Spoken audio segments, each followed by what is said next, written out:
DMP Tejgaon বিভাগে গত ৭ মাসে বিশেষ অভিযানে গ্রেপ্তার হয়েছে প্রায় ৬,৫০০। গ্রেপ্তারকৃতদের বেশিরভাগই মোহাম্মদপুর এলাকা। অনুসন্ধান বলছে, জামিনে বের হয়ে আবারও একই অপরাধে জড়াচ্ছেন অপরাধীরা। পুলিশের দুর্বল চার্জশিটের কারণেই আসামিরা সহজেই জামিন পাচ্ছেন মত আইন বিশেষজ্ঞদের। আর পুলিশ বলছে, ভাসমান অপরাধীরাই ওই এলাকায় বেশি অপরাধ ঘটাচ্ছে। গত ৮ সেপ্টেম্বর এভাবেই প্রকাশ্যে ছিনতাইয়ের ঘটনা ঘটে মোহাম্মদপুরের নবীনগর হাউজিং এলাকায়।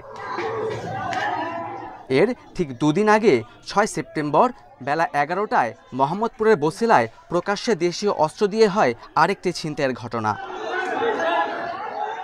আর ৭ দিন আগে মোহাম্মদপুরের চন্দ্রিমা হাউজিং এলাকায় বিকেল ৫টার দিকে প্রকাশ্যে ঘটে একই ধরনের ঘটনা।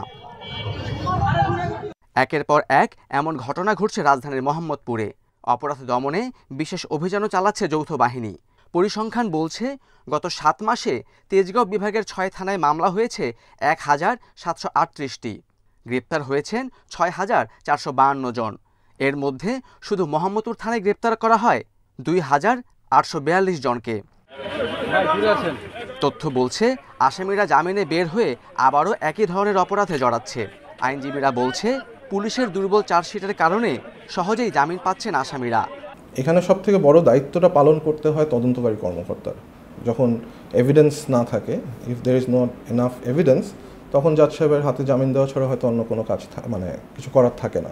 বিষয়টির সঙ্গে একমত পুলিশও। জানান, এসব ছিনতাইকারীরা বেশিরভাগই ভাসমান। অনেক আসামির বিষয়েই পর্যাপ্ত তথ্য না পাওয়ার কথা জানালেন পুলিশের এই কর্মকর্তা। এগুলো বেশি ঘটায়, আসলে ছিনতাইয়ের ঘটনাগুলো ওই ভাসমান যারা তারাই বেশি ঘটায়। আর যেহেতু তাদের নাম পরিচয় এগুলো পাওয়াটা কঠিন হয়, তারা বাহির থেকে এসে এখানে হয়তো ৬ মাস, ৩ মাস, ২ মাস কোথাও একটা জায়গায় থাকার পরে কাজটি ঘটিয়ে তারা পালিয়ে যায়। তাদের যে জায়গায় তাদের গ্রামের বাড়ি সেই এলাকায় চলে যায়। তখন দেখা যায়, তাকে যখন আমরা ফাইন্ড আউট করি, দেখা যায় যে এখানে সে হয়তো ৬ মাস আগে এসেছিল। ছিনতাইয়ের মামলাগুলোর তদন্ত শেষে দ্রুত অভিযোগপত্র দেওয়ার তাগিদ আইন বিশেষজ্ঞদের। Khaled Raihan, independent news, Dhaka.